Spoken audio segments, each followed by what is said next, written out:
पू नाना तृप्त मनाने ती मच्छिंद्रनाथांची धुनी नयनांत साठवून त्या पर्वताचा कडा उतरत होते. या यात्रेत नानांना अश्वत्थाम्याने दर्शन दिले. नाना पर्वताचा कडा उतरून येत होते. त्यावेळी नानांना उंच व धिप्पाड अशा शरीरयष्टीची एक व्यक्ती दिसली. ती नानांजवळ आली व नानांना विनंती करू लागली, तेल अथवा लोणी असेल तर द्यावे पांथस्थाला. नानांजवळ लोणी व साखर होती. ती त्यांनी त्या व्यक्तीला दिली. तीच व्यक्ती नानांना अश्वत्थामा असे नाव सांगून क्षणात गुप्त झाली. नाना आश्चर्याने पाहतच राहिले. कलियुगात अश्वत्थामा अजूनही शापित जीवन जगत असतो. निर्जन क्षेत्रांमध्ये त्याचा संचार असतो. अधिकारी व्यक्तींना दर्शन देतो. म्हणूनच अश्वत्थाम्याने नानांसारख्या अधिकारी व्यक्तीला दर्शन दिले. नानाही त्या अद्भुत अशा अनुभवाने धन्य पावले. नाना या यात्रेत डोंगर उतरून येत होते तेव्हा पुन्हा एकदा अवधूतांनी नानांना दर्शन दिले व पायथ्याशी आणून सोडले. या यात्रेच्या मार्गावर अनसूया मातेचा आश्रम लागतो.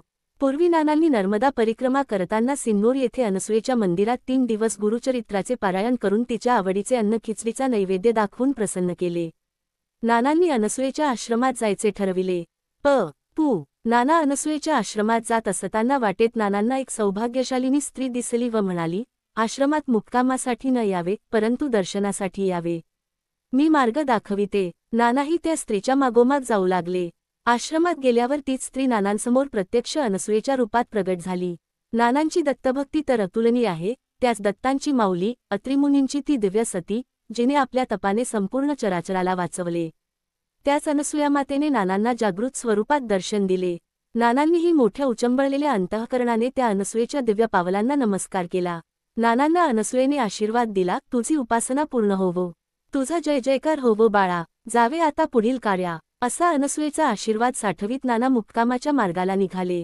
नानांच्या गिरनार यात्रेतील वैशिष्ट्य असे, नानांना सद्गुरू कृपेने नवनाथांचे साधनास्थान बघण्यासाठी प्रत्यक्ष अवधूतांनी सहाय्य केले. तसेच पुढील परतीच्या मार्गावर जणू काही अश्वत्थामा पण नानांसारख्या अवतारी पुरुषाकडून लोणी आणि खडीसाखर घ्यायच्या शोधात होता व नानांकडे आला असे वाटते. दत्तगुरू नानांचे परम व लाडके दैवत, त्याच दत्तांची माऊली प्रत्यक्ष अनसूयामाता नानांसमोर प्रकट झाली आणि नानांना तिने आशीर्वाद दिला. नानांच्या या गिरनार यात्रेत 3 दिव्य अनुभवांचा संगम झालेला दिसतो. पू नाना महाराज एक भक्ताचे लेखणीतून. भक्तवत्सल चैतन्यानंद सरस्वती नाना महाराज तराणेकर हे मूळचे मध्य प्रदेशातील श्रीक्षेत्र तराणा येथील व नंतरच्या काळात ते इंदौर येथे राहायला गेले. पू वासुदेवानंद सरस्वती टेंबे स्वामी महाराज यांचा अनुग्रह वयाच्या 12व्या वर्षी प्राप्त झालेले शिष्योत्तम स्वरूपातील परम सद्गुरू नाना महाराज हे देखील दत्तस्वरूप समजून अवतार परंपरेतील दत्तावतार मानले जातात. 5 सर्वोत्तम शिष्यांपैकी एक असलेले व 97 वर्षांचे आयुष्य लाभलेले पू नाना महाराज यांचे संपूर्ण जीवन चैतन्याने भारलेले, आपल्या भक्ताला यथार्थ मार्गदर्शन करणारे, अंतिमत जीवन साफल्याचे फळ देणारे असून ते भक्तवत्सल परमहंस आहेत. पूर्वजांना इंदौरच्या होळकर संस्थानाकडून घर, शेतजमीन व धर्माधिकारी पद मिळाले. पूर्वजांपासून त्यांचे येथे असलेल्या विठ्ठलाच्या मंदिरात पू वासुदेवानंद सरस्वती टेंबे स्वामी महाराज यांनी दत्तमूर्तीची प्राणप्रतिष्ठा केली होती. श्रीदत्त भक्तीचा सात्विक वेळ लावून श्रीक्षेत्र उज्जैनला ते गेले. तेथे त्यांनी चातुर्मास केला. पू नानांचे वडील शंकरशास्त्री यांनी स्वामींचा अनुग्रह उज्जैन येथे घेतला. बालवयातील नाव मार्तंड पण कौतुकाने नाना म्हणत. तेच नाव सार्थ झाले. पू नाना 5 ते 6 वर्षांचे असताना स्वामींचा चातुर्मास तराणा येथे झाला. हक्काने स्वामींच्या मांडीवर जाऊन बसणाऱ्या बाळ मार्तंडला स्वामी स्वहस्ताने बेदाणा, मनुकांचा प्रसाद भरवीत.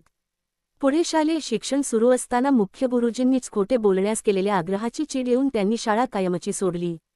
घरच्या वेधशाळेत वेदाभ्यास वडिलांच्या मार्गदर्शनाखाली, मौजीबंधनानंतर व गायत्री उपासनेनंतर पुढील वेदाभ्यास इंदौर येथे नरहरशास्त्री यांच्या येथे झाला. प्रखर बुद्धीच्या जोरावर प्रारंभापासून वेदविद्येत ते पारंगत झाले. पुढील भागात